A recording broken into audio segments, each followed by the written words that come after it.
Well, hello and welcome to this debate for the 95th District in the Wisconsin State Assembly. My name is Anthony Chergosky, and I'm an assistant professor of political science at the University of Wisconsin-La Crosse.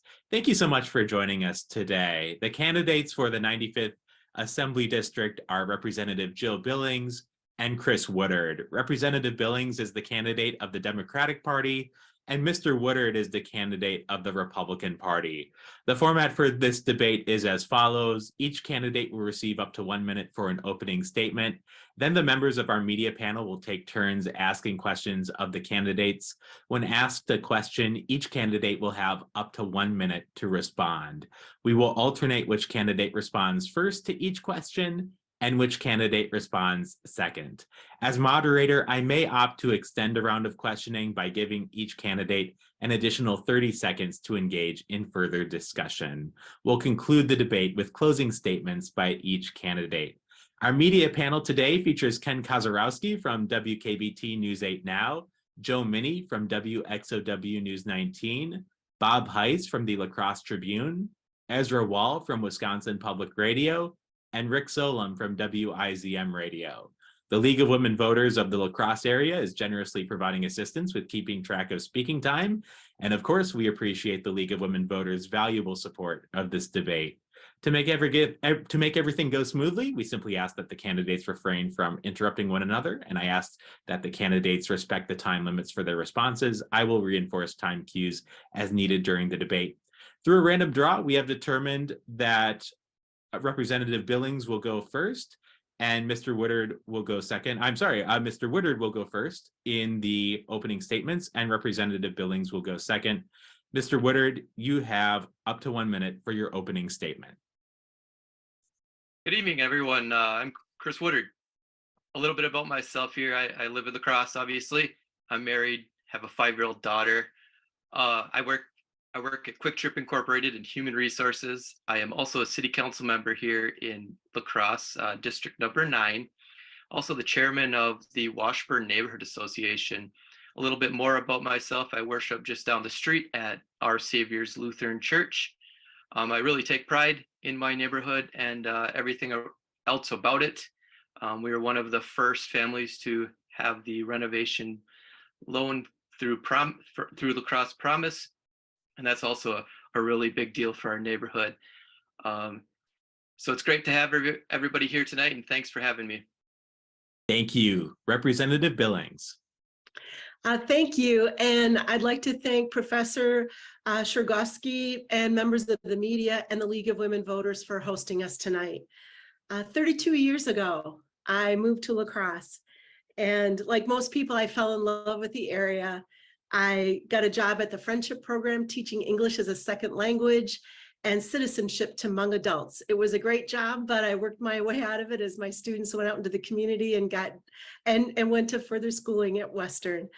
I then served 8 years on the county board, focusing on health and human services, and then had the honor of being elected to the 95th Assembly 11 years ago, where I've worked hard, listening to the people I represent, being very present and engaged in my community, passing legislation every session. Even though I'm in the minority, I have worked hard with both sides of the aisle and found common ground.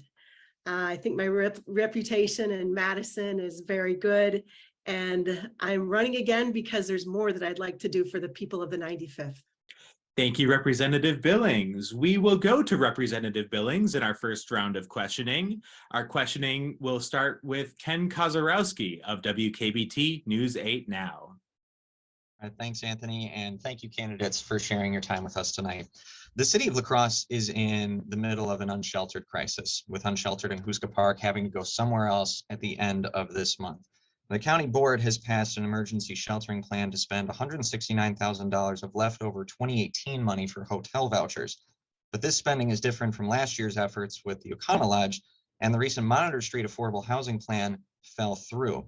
Now, homelessness is not just a La Crosse problem, but long-term solutions seem difficult to find at the local level. So as a state legislator, what would you try to do to address homelessness? Thank you. Representative Billings. I think that we can all agree that the situation that we've had in La Crosse with so many people living in a hotel together and so many people camping down on Houska Park is not ideal.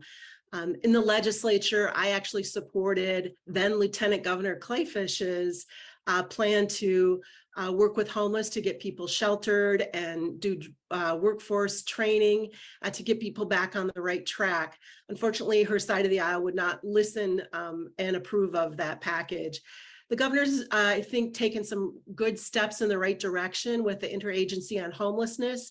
I know Mike Bassford, the head of that agency, was here looking at our problem here in La Crosse, but certainly we need a regional response to this.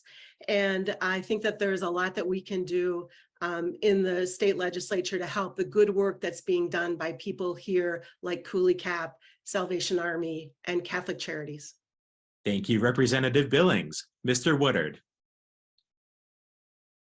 Thank you. So I can speak on this too, because we at the city have to deal with this quite frequently. I think, you know, when it comes down to it, seeing it firsthand, I think one of the biggest things that we have a challenge as a city is addressing those issues of mental health crises and drug and alcohol addiction. We don't have those services here at the city. And I think it would be a great opportunity to bring the state into it and bring the health and human services element that they have and provide these services to the people that need help and get them back on track. You know, as Representative Billings has said, this is a regional issue, not even just a regional issue, but a statewide issue, nationwide issue. And I think that we have enough great people around in the community, in the region, the state, we can come up with a solution that helps everyone. Thank you, Mr. Woodard. Now we head over to Joe Minnie of WXOW News 19. And this question will be directed to Mr. Woodard first. Okay, well, thank you very much for your helping me on this debate. So with the legalization of marijuana, do you support legalization of it, one? And two, how would you think if we do pass legalization, how do you think it would benefit Wisconsin?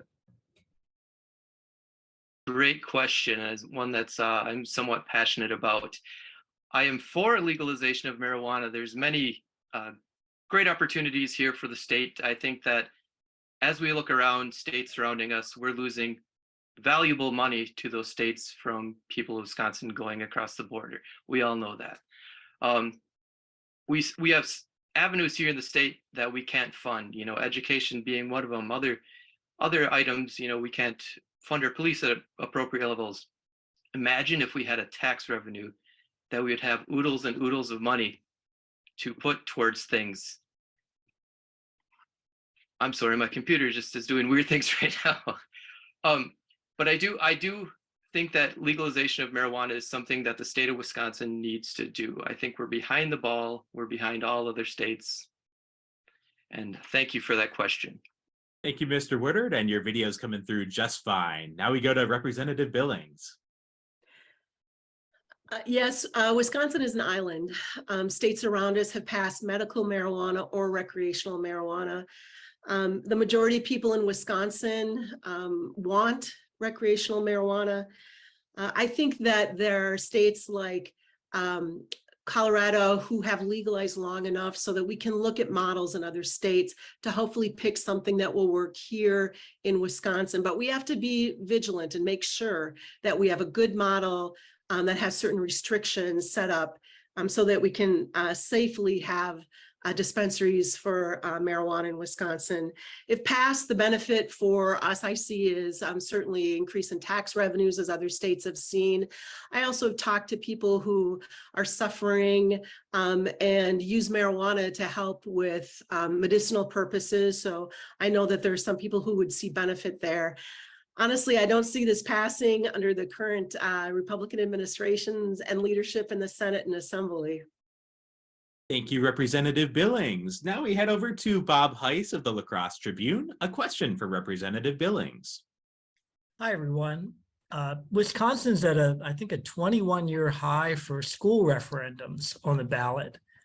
And there's a number this year, but of course the big one is the La Crosse School District referendum that about 195 billion, 195, and the addition of a new high school and everything around it. It's generating the most letters to the editor in an election season with a lot of things on the ballot. I wonder, since this is in the heart of your district, where you both stand on that referendum. Representative Billings. So I see a problem with the lack of funding from the state for school districts where they have to continually go to referendum, not just for buildings, but especially worrisome is when they have to go for regular services just to be able to pay teachers and to keep the doors open. The problem with that is that we end up with unequal school districts. And an important tenet is that we have equal public education for all kids. But when you live in a district where maybe people are more supportive of referendum, then kids in that district have access to more. So that's a problem that we have. Regarding our local referendum, I appreciate the work that the school board has done on this. For me personally, I can't get to yes, not under the current plan, and I'd like to see some more options. Thank you. Mr. Woodard. Yes, so my views on the local referendum, I'm sure we're looking for a yes or no answer, so I'll go right off the bat and say, no, I am not for this. I think we have opportunities to pursue a better plan. There's a lot of faults in the current plan. I think we're leaving out a big portion of our community on the island and the north side particularly, where students are already disadvantaged, and adding a centralized location like they have isn't going to work out well for the community. We're losing walkability to our neighborhood schools. We're creating more traffic, creating more carbon emissions, and essentially that goes into against our climate action plan that we have here in the city of La Crosse. I think that there's opportunity for better land use, and the next time around, I think the school board can learn, and we can have more community engagement and a little bit more transparency when it comes down to it. Thank you. Ezra Wall of Wisconsin Public Radio is next with a question for Mr. Woodard. Let's stay on the topic of education for a moment and talk about teachers. As nationally, we're seeing teachers find their way out of education and into other professions. I'm wondering what can be done at a state level in Wisconsin to recruit the best teachers. Is it simply a matter of pay, or are there ways that systems can be set up to make sure that teachers have the mental health space that they need to maybe deal with the stresses of their jobs? What can we do?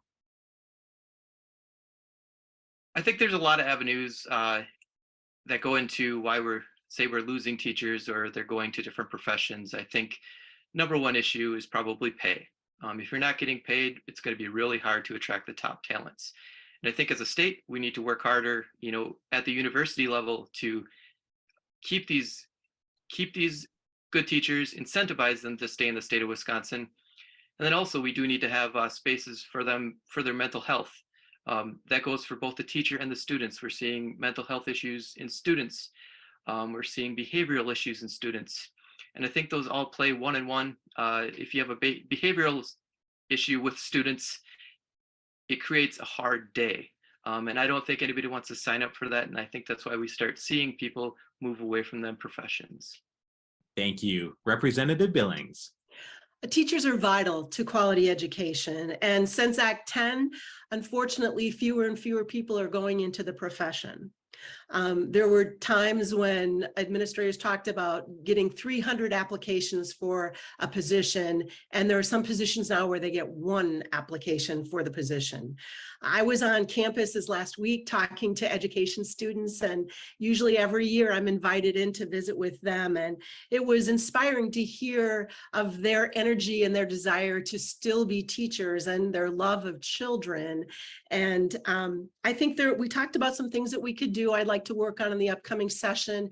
One is look at the FORT tests that teachers have to take to qualify to be teachers. I think there are some problems with that, and we can allow some flexibility with that. I think student teachers should get a stipend. I think there are a lot of things we can do to encourage people to come into the profession, and I look forward to working on that in the upcoming year. Thank you. Rick Solom of WIZM is next with a question for Representative Billings.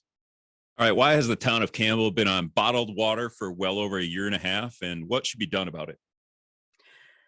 I think that's a great question, and that's one of the issues that I put a lot of time into, whether it's out talking on the island to folks who are still drinking bottled water, whether it's being at press conferences with Josh Call, who wants to hold polluters responsible, with the governor, who with me and other Democrats have co-sponsored the Clear Water Act. We need to do more. I've given 2 floor speeches on this. I'm passionate about this issue. We're seeing the tip of the iceberg with PFAS on the island, and we're seeing more and more every month, more and more cases of PFAS in Wisconsin. We've got to get Republicans to come along with us on this issue. And I think as more and more Republicans are finding this PFAS in their district, that we're going to have some movement on this upcoming session. Thank you. Mr. Woodard. Thank you. So in 2014, the city of La Crosse started testing for PFAS in the water, and since then had found PFAS in the water. In 2020, the mayor called the town of Campbell to notify them that there was PFAS found on the island near the airport. Since 2014, little to no action has been taken by the state, the city, or anybody in regards to that. I think we're working with a ticking time bomb, and the time is now. There's people on the island who can't drink out of their faucets, which to me is just completely unacceptable. We don't live in a third world country. We live in the United States of America, where water is a right.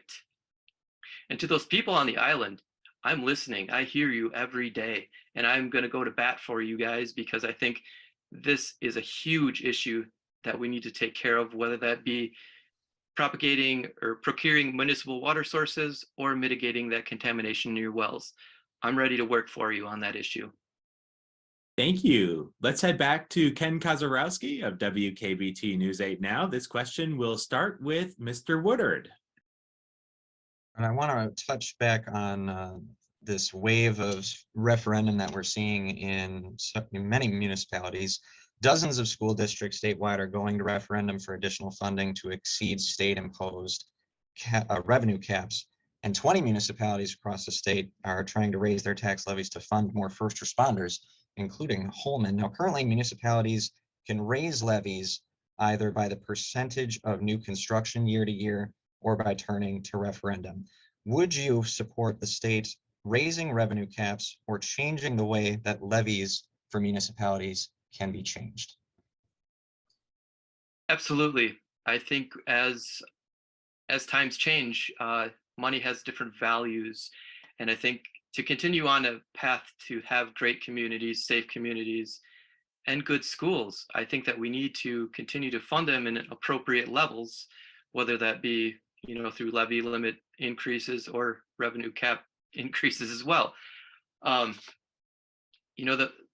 All across the state, we all have different issues going on in the community. Like you said, whether it be safety, whether it be schools.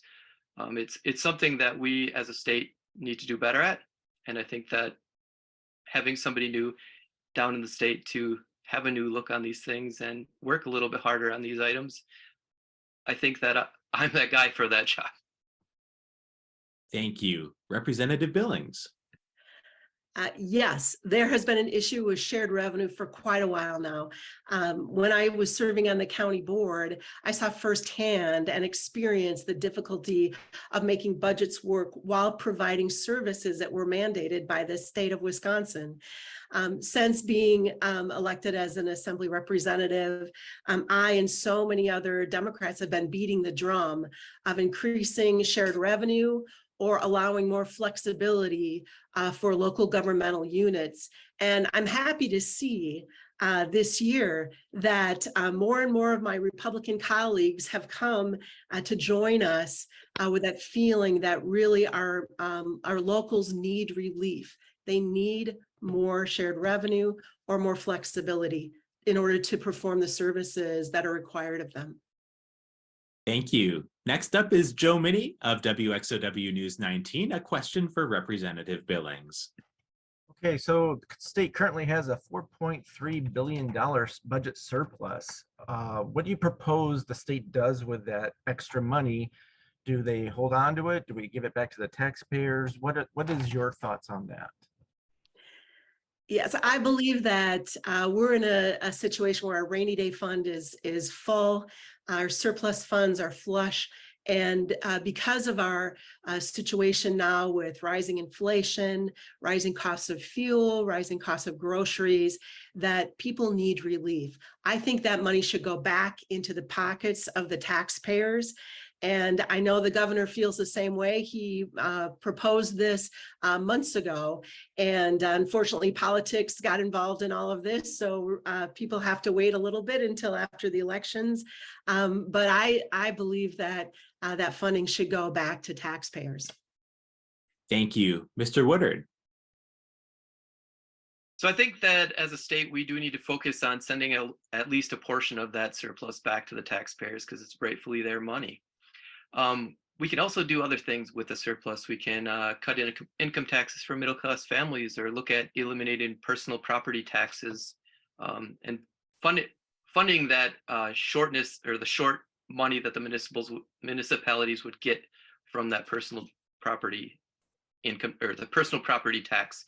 But I think that we need to go about it in a smart way. We need to not go at it like it has in the past with reckless government spending. I think that we need to be smart because we can make a change with this money that is out there. Thank you. Let's head over to Bob Heiss of the La Crosse Tribune. A question for Mr. Woodard. I wonder what you're hearing when you go, when you're campaigning, whether it's door to door in groups, maybe the top issue, but also, are you hearing concerns about the election?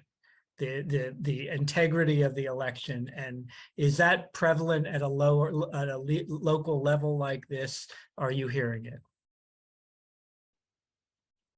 I'm not hearing anything about election integrity. I believe that we have, great poll workers. We have people that watch over the polls. We have that stop, that where nothing can happen. We have great city clerks who aren't in the business of making elections go haywire.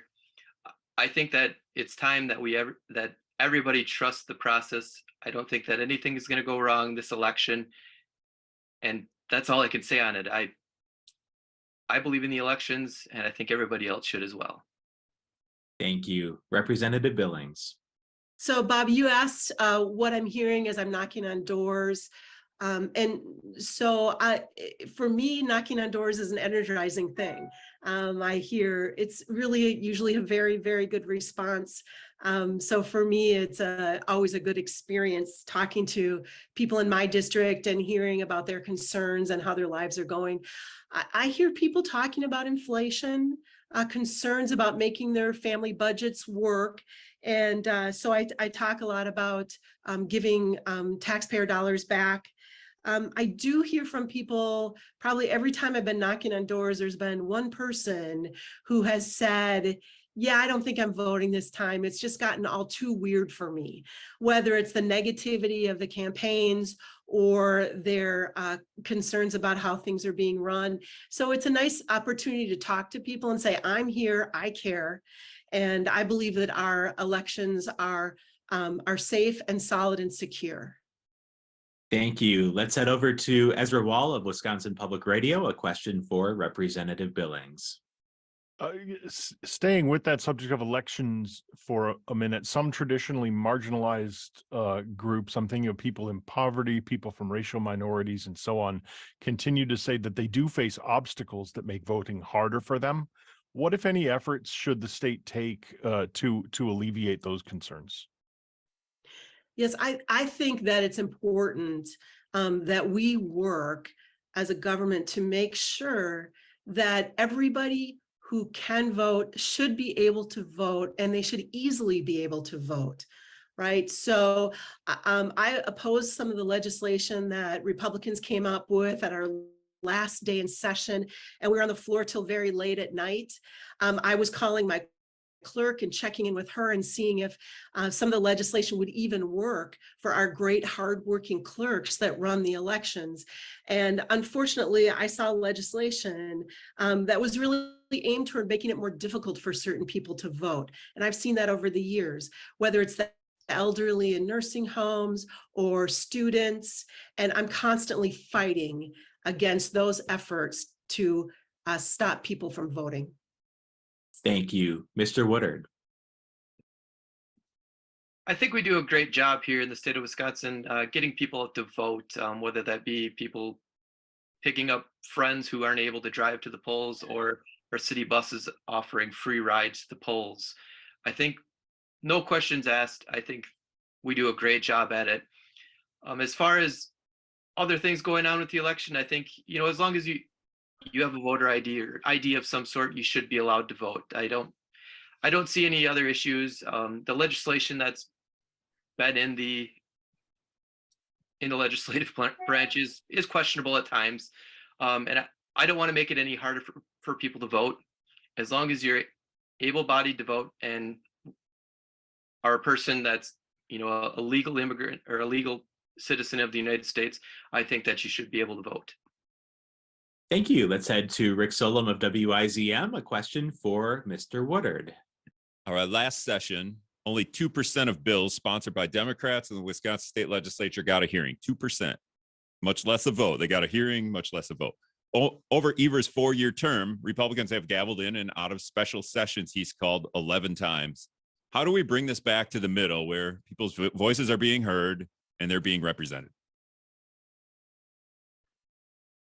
Yeah, great question, Rick. I think it comes down to having a person that really wants to work in a bipartisan manner, who wants to get things done for the people in the state of Wisconsin. And that's what I've really ran on, is being that bipartisan person. We have a job here to do, and that is to make Wisconsin better. Gaveling in and out of a session isn't going to help anybody, whether you're on the Democratic side or the Republican side.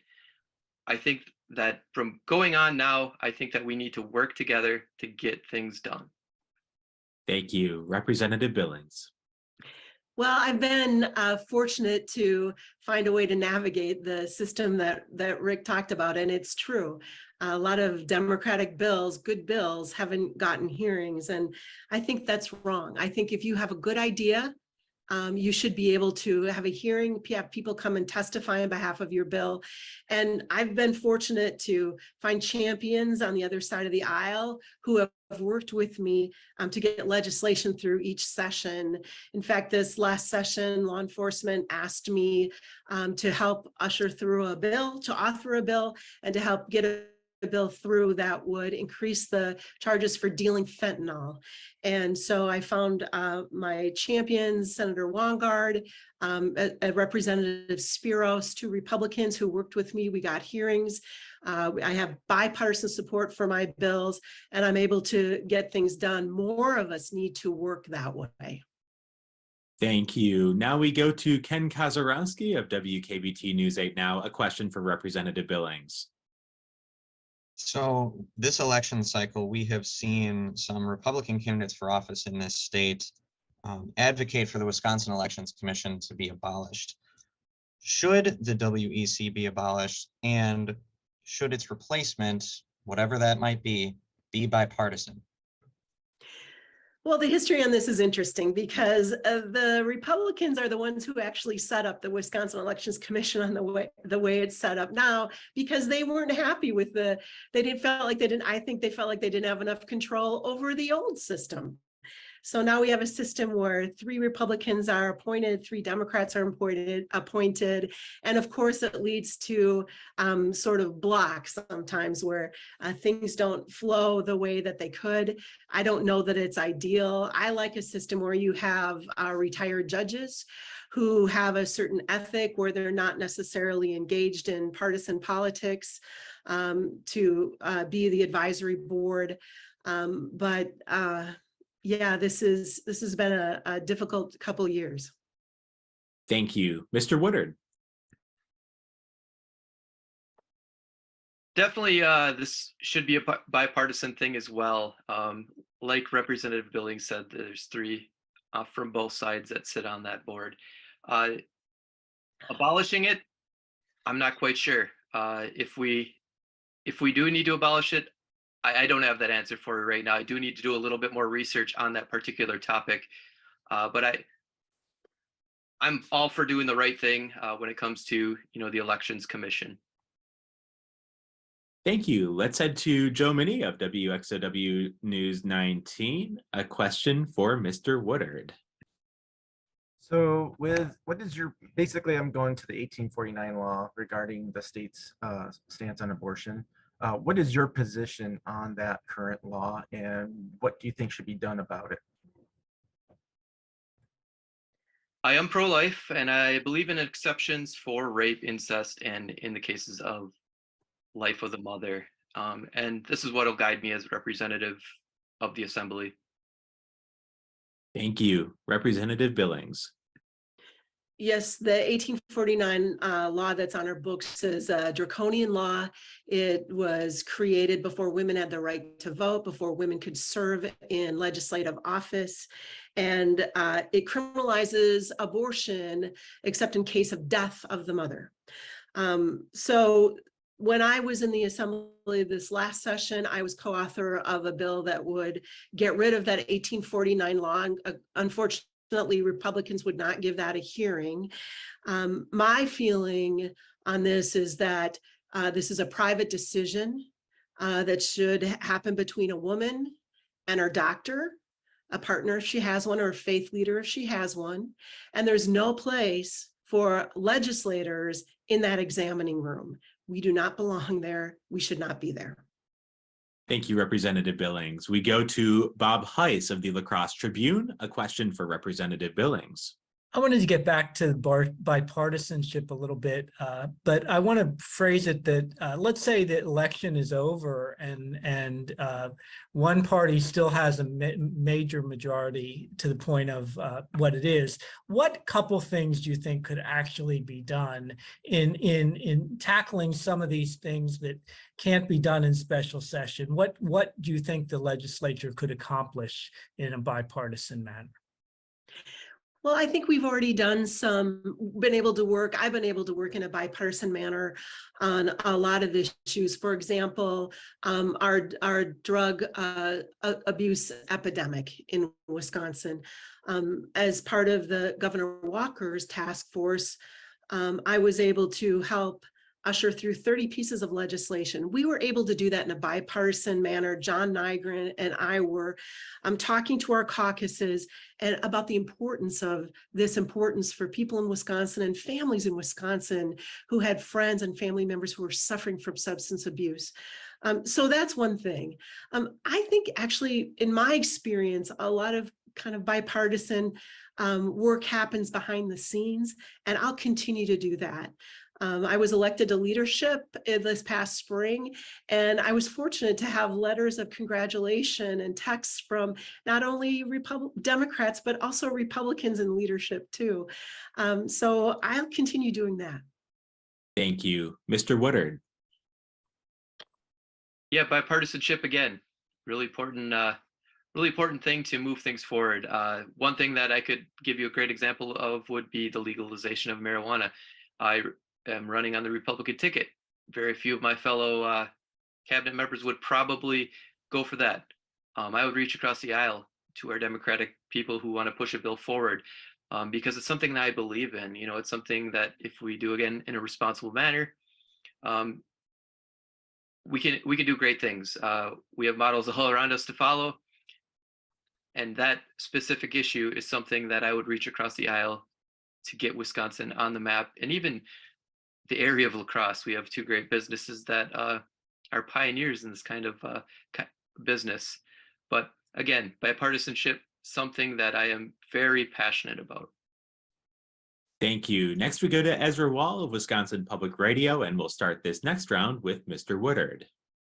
All right, Mr. Woodard, there are not a whole lot of farmers in the city of La Crosse in your district, but Wisconsin and surrounding areas of the La Crosse area are very agricultural. What would your top legislative priority be on on behalf of those Wisconsinites who have family members in agriculture? Yeah, I think that we really need to, focus on things not just in our district, but outside the district. And one of them, obviously, being farmers. I think farming is becoming something that's sometimes a cost burden on these families, and then we need to do more things as a state to help them. Whether it be grow corn, raise those calves that produce milk. There's things that the state can do to help out those families who are struggling in the farm situations. I know that there's a few just outside the city. Some of them are struggling, but again, as a state, we can do better. We can help those farmers. Thank you. Representative Billings. Well, first, I would work to help with mental health issues with farmers. Unfortunately, the suicide rate among farmers is higher than the majority of the population, and I think we can do more. One piece of legislation that we looked at and supported together, Republicans and Democrats, was to have classes for farmers where they could be together, they could learn together, but also develop relationships and a support system. And that was on the colleges and university committee. So that wasn't even on the agricultural committee. Also, I think we need to help farmers as we expect a better water quality for them and for their practices on the farm. I think that we can help support that with some funding, whether it's providing barrier strips and also workforce. I mean, farmers, like everybody else, are looking for workers, and I think that we can help with that. Thank you. Let's go to WIZM's Rick Solom, a question for Representative Billings. All right, Wisconsin's minimum wage is $7.25 an hour. For tipped employees, I think it's $2.33 an hour, right over the Mississippi River. Minnesota has a two-tiered minimum wage for large and small employers, and one that's adjusted each year due to inflation. I believe for large employers, it's going up to $10.59 an hour next year. And there's no tip minimum wage in Minnesota. So the minimum wage is the minimum wage if you're a waitress or whatever. What do you feel the state should be doing, if anything, in terms of the minimum wage? Yeah, think about that. When I was a waitress working in a supper club at age 16, I was paid $2.01 an hour plus tips, and so it really hasn't. We haven't gone much farther from there. The minimum wage in Wisconsin at $7.25 has been that way since 2009. 2009. So I've been on a couple bills to increase the minimum wage, and market is taking care of some of this. So when you look at places like Walmart or Target, where they're paying double the minimum wage just to get employees in the door, I think some of that is taken care of by the market, but I would increase the minimum wage. Thank you. Mr. Woodard. Absolutely for increasing the minimum wage. As we see the rate of inflation going up sky high now, having a roof over your house is hard to do on minimum wage. And like Representative Billings had said, there's a market out there who pay more than the minimum wage, doubles, triples sometimes than the minimum wage. But I think as a state, we do need to examine that and raise it, because there are some places who aren't market driven as some of these bigger corporations are. Specifically, I know Quick Trip, they pay a great wage to just people starting out. If we could have something similar to that across the state, I think that we wouldn't have the workforce shortages that we have right now. Thank you. Let's go to Ken Kazarowski of WKBT News 8 Now, and this question round will begin with Mr. Woodard. I want to circle back to something that Representative Billings mentioned in an answer about a different question, but opioid deaths are on the rise, and fentanyl is captured the minds and words of many advertisements. What can you do in state government to reduce demand for opioids? Yeah, I think reducing the demand for opioids comes down to education, educating the people, and helping those that have opioid addiction problems rehabilitate and get out of that circle. Also, I think to combat this growing epidemic of opioids, heroin, fentanyl, I do think that we need to increase the funding to our police to combat this issue. Here in La Crosse, this is a juncture of two major interstates, and we see, unfortunately, a lot of that come through the area. And I think this is the perfect time now to increase the funding to those policemen so they have the tools and the training to stop that in its tracks. Thank you. Representative Billings. Well, this is an area where I have spent a lot of time and a lot of my career, whether it was on the county board where I helped set up our OWI treatment court, or in the assembly where I was appointed to Governor Walker's HOPE task force, where, as I said, we passed 30 pieces of legislation together. I'm the ranking member on the Substance Abuse and Prevention Committee, where I've worked closely with my Republican chair to make sure that we could get some more legislation passed and educate people in the legislature about this crisis. With the opioid settlement money coming into Wisconsin, I am feeling positive about the future. I was happy that the Joint Finance Committee seemed to work with the governor's department, and 85% of their suggestions were accepted, including more medically assisted treatment, more residential treatment for people, more funding for law enforcement.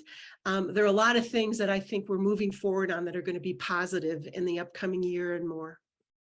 Thank you. We go now to Joe Minnie of WXOW News 19, and we'll start this round of questioning with Representative Billings. Very similar question, but regarding crime and the drug problems. How do you assess La Crosse's current crime and drug problems? And do you think local law enforcement has what they need to keep the community safe in regards to how state is funding them? Well, I'm going to go back to something that I spoke about earlier. I received a call from two of our investigators, Mancuso and Tolstad, and they said, we're having problems with really bad actors in our community. And we need to, and they're dealing fentanyl. Fentanyl is an incredibly dangerous, strong drug that dealers were using to lace their what they were selling. And it increased our overdose. The majority of our overdoses included fentanyl. So they asked if I would increase the penalty for fentanyl so that it was on a parity with drugs like heroin and cocaine. So I did some research into it with my staff, and I said, yeah, I see a problem here. And so I got my Republican champions. The investigators came and testified in the Capitol, did a wonderful job. I got bipartisan support for that legislation. But yeah, I see problems, and I hear of problems in La Crosse. And so I'm working to do more. Thank you. Mr. Woodard. Yeah, the rise in crime here locally is quite concerning and quite frankly unacceptable. But I think this is somewhat driven by, the judges and prosecutors who refuse to hold those criminals accountable. You see them get arrested and a day later they're out on a cash bond, signature bond. I think that we need to continue obviously supporting law enforcement and hire more law enforcement officers to combat these issues. I'd preface this too by saying that I was recently endorsed by the Wisconsin Professional Police Association for my views on this particular topic. I think that there's a lot of area to improve across the state. And I think here we're lucky enough in this city to have such a wonderful police department who is, breaking down barriers and who is, something to look after for other departments through the state. Thank you. Let's head over to Bob Heiss of the La Crosse Tribune, and we'll start this next round with Chris Woodard. I might be getting back to the surplus here, but given that all the prices are increasing the way they are and the interest rates, everything's increasing, what can and should the legislature do in the short term if to help people in Wisconsin? Yeah, going back to that surplus, the 5.6 million, I think that we'll have is projected at the end of this year or whatnot. I think focusing on sending that money or a portion of that money back to the people to get them through this time where prices are so high is something, that is needed. We have to do that. And I think coming into the next session, I think that we all can settle on this, because out on the campaign trail, we've seen and we have heard from these people that they are struggling. You know, you go to the store and prices are double what they were last year. And we're coming up on 2 major holidays where families, you know, purchase a lot of things, and you know, they have families over to have celebrations, and some of these people are just not going to be able to afford it, and that to me is unacceptable as well. So I think as a state, we do need to address that like yesterday, not tomorrow, but yesterday. Thank you. Representative Billings. Yes, so the governor has offered a lot of ideas to give relief. In my office, I've heard from people, and I'm very sympathetic. For example, a woman who contacted me this last spring who lives in a trailer, who said her heating bill had gone up so high that she was worried that she wasn't going to be able to pay it on a fixed income. And luckily, not luckily, but we were able to get her in touch with Coolie Cap and some programs there that could help with relief from heating bills. But I am in agreement with Governor Evers that although this is we're in worldwide inflation, there are some things that we can do in the state, including sending surplus back, including providing a tax break for middle-class families next year and those who might be struggling, including a gas tax holiday. There's a lot of things that we can do, and I think everything should be on the table to provide relief to families. Thank you. We go to Ezra Wall of Wisconsin Public Radio, and the round begins with Representative Billings. Representative Billings, we've heard earlier in this debate about the number of referenda that are on various ballots across the state regarding school funding. And here in La Crosse, the largest one, which you've both already commented on. But in the coverage of that referendum in our local area, we've seen it come up that school board members are actually not allowed to talk to us as members of the media. Only their board president is allowed to speak on behalf of the board. Would you favor on a state level some sort of sunshine law or some sort of free speech law that would disallow that practice, that would ensure that elected officials could not be barred from talking to the media? Well, so the school board, their system of government is interesting to me, and serving on local government on the county board, I didn't experience that where we had to be in agreement and weren't allowed to talk to the press. So I don't know that I fully understand all the ins and outs of how their system of governing works, but I do know that as a state legislator, I try to, as much as possible, give local control to the locals. I don't like being a state representative and putting mandates on school boards or on county boards or city councils, telling them what to do. I think they should pick their own form of government, and maybe this will make the school board kind of take a second look at what they're doing, because I do believe it's important to have good communication with the press, and I've been a supporter of sunshine laws in the past. Thank you. Mr. Woodard. Absolutely. I think that we do need to support those sunshine laws, because we elected the school board members, and we should have every right to talk to them, to email them, to call them, and let them know what we think. How else does an elected official hear from their constituents? I'm sure that the school board members aren't going out knocking on doors, talking to those people. I think it's very important that they have an open door where you and me can talk to them and tell them how we feel, because there's other issues other than the referendum happening in the school district. And I think to make the proper decisions, you need to hear from the people. Thank you, Mr. Woodard. Now we go to Rick Solom of WIZM, a question that begins with Mr. Woodard. All right, Anthony, do you want my deep dive question, or do you want this is the last question of the debate? Go for the deep dive. Okay.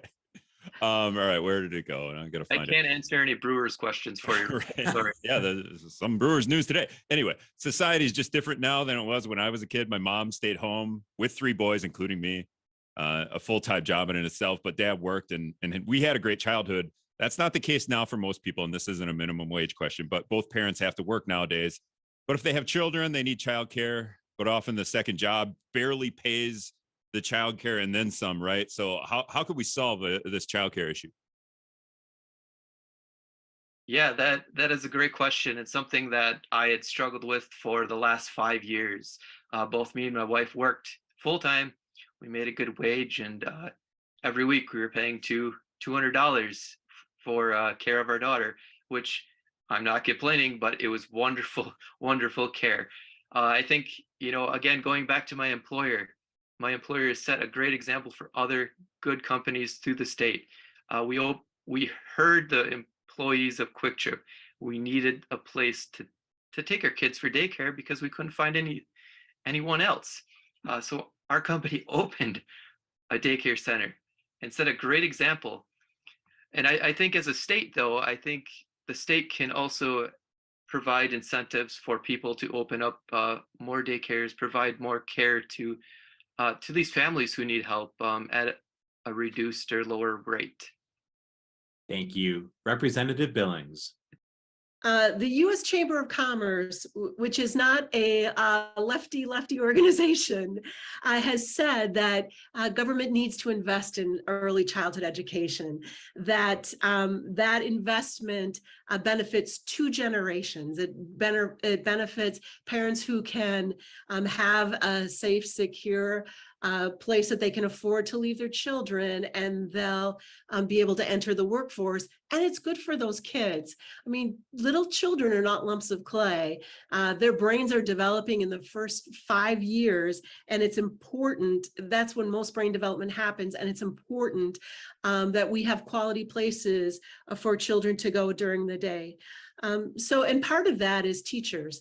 I mean, unless we're suffering from a problem with not having enough people going into that profession, and unless we can pay them a decent wage, and I had legislation that gave them a break on schooling, we're not going to have the teachers that we need to take care of our kids. Thank you, Representative Billings. Now we go to Ken Kazarowski of WKBT News 8 Now, a question that begins with Representative Billings. All right, as the hour is wrapping up soon, I want to get a little philosophical with the candidates here. According to global research, the U.S. has an income tax burden of about 8% for a family of 4 with a single earner. That 8% mark ranks just 35th in the world. Now, a recent report interviewed citizens in countries with much higher tax burdens in those families of 4, some in the 20s and even 30s. And those people celebrated their higher tax rates because it paid for robust healthcare and education. Do you believe this nation and the state of Wisconsin give its taxpayers the best possible return on investment for the taxes that they currently collect? Representative Billings. I think that we do have a good return on investment in Wisconsin for the taxes that we pay. Especially, I think under Governor Evers, we've been able to do more work on roads. We've heard from people who said, as Governor Evers will say, just fix the damn roads. And you know what? We've done it. So I think that with things like that, we're doing better. On the federal government level, we're now able to negotiate with drug companies to make sure that our folks are paying what's reasonable, what other people in other countries get to pay for drugs, and we're not paying the highest drug prices in the world. I think we're doing better at addressing climate issues. And so I think that, it's not perfect, but I think we live in a great country and we're getting a good return on investment. Thank you. Mr. Woodard. We do get a good return on investment, but I think that we can do better. We have great healthcare, we have great roads, we have great public services that are provided to us because of our taxes. But again, I think we can do better. There's always room for improvement in my philosophy. The best is not always the best. You can do better. And going forward, I just want to circle back to, things that we heard on the campaign trail just in the last couple of weeks. I heard concerns from a couple constituents about Representative Billings' tax delinquency. I think, obviously that deserves more answers. There was answers put out, but I think that there needs to be a deeper dive into that. The media covered it a little bit, but I think that there's still more questions about how this got to the point it did, why it wasn't paid, things like that. Representative Billings, a 30-second follow-up. Yes, I have put out a statement that I paid my taxes. They were paid late with penalties. And I appreciate people in this community who have been supportive of me and said, everybody makes mistakes, but you made it right. And I think if my opponent is so concerned about my issues, I'd like to also have answers on why he had a 4-year restraining order against him that was finally just dropped 3 years ago. It'd be nice to have answers on that too. Mr. Woodard, 30 seconds. Again, yeah, that's a deep dive, but there was some circumstances that happened to keep it private and protect the privacy of the other party. We came to an agreement. Things have been settled. There's been no incidents since then. I think that tactic has been tried in the past, and I gave a perfect statement on it, and nothing has come up in the past. All right, candidates, before we get to closing statements, Rick Solem has promised that he has a good closing question, and I can give 30 seconds to each candidate for this one, beginning with Mr. Woodard. Rick, you're on mute. Do you think I'm going to say something nice question, which would be perfect right here, but I want to ask, why did you choose to debate? Mr. Woodard. Why did I choose to debate? Well, it's a great avenue for everybody in the community, whether, well, obviously it's not being live streamed right now, but tomorrow it'll be a great opportunity for them to hear the final things before they go out and vote if they haven't voted already. And it's great to maybe see them in person. We don't always get the chance to go to every door in the community. And maybe we don't know who one of the other parties is. This might change one of their minds. And I think it's a big step in the democratic process to have this. Representative Billings. I think this is a wonderful opportunity for people to understand who we are as candidates, what our experiences and our views on different issues. So I always welcome doing debates. It's unfortunate that not all Republicans in the race this time around are on that page, but I think it's important for the public. Representative Billings, I'm going to come back to you because it's time for closing statements. Representative Billings, I can give you up to 1 minute for your closing statement. Thank you very much. And thank you for this opportunity to be here tonight for this debate. 11 years ago, I was elected to the Wisconsin State Assembly, and it's been an honor serving the people of the 95th Assembly District. In my time, most recently, I've been able to accomplish a lot in the minority, notably bringing $5 million of state funding for our La Crosse Center expansion, working to bring COVID vaccine for our docs when others were getting it and we needed it too. I was able to work with the administration to bring that to us in a timely manner. Working with my Republican champions across the aisle to get a legislation passed every year that I have been in office, and most recently receiving the Leader Ethics Award locally for my work across the aisle and addressing needs of my constituents. And I'm running again because there's a lot more I want to do, and I'm asking for the people of the 95th to vote for me again. Thank you, Representative Billings. Mr. Woodard. I want to thank everybody that helped out tonight, making this a possibility. I also want to thank our forefathers for putting forward such a great constitutional process where we have this opportunity to speak in front of everybody and where we have a process where everybody can vote for who they want and not just place somebody in power. I'm looking forward to being that new person in Madison, being the energetic, passionate person and making a change here in the 95th District. I know it's not going to be easy for me, but I'm speaking to all of you right now and I guess begging you, vote for Chris. I think it's time for a change, and I'm the guy to fit that bill. Thank you, Mr. Woodard. For more information on this election and all elections coming up, be sure to follow the continuing coverage from our media partners, WKBT News 8 Now, WXOW News 19, the La Crosse Tribune, Wisconsin Public Radio, and WIZM. Thank you so much for thank you so much to the League of Women Voters of the La Crosse area for their support of this debate. Thank you, of course, to Mr. Woodard and Representative Billings for their participation in this debate. Most of all, thanks to our audience for joining us today and for taking the time to learn more about the candidates in this election. For more information about voting in this election, please visit myvote.wi.gov. From the University of Wisconsin-La Crosse, I'm Anthony Chergosky.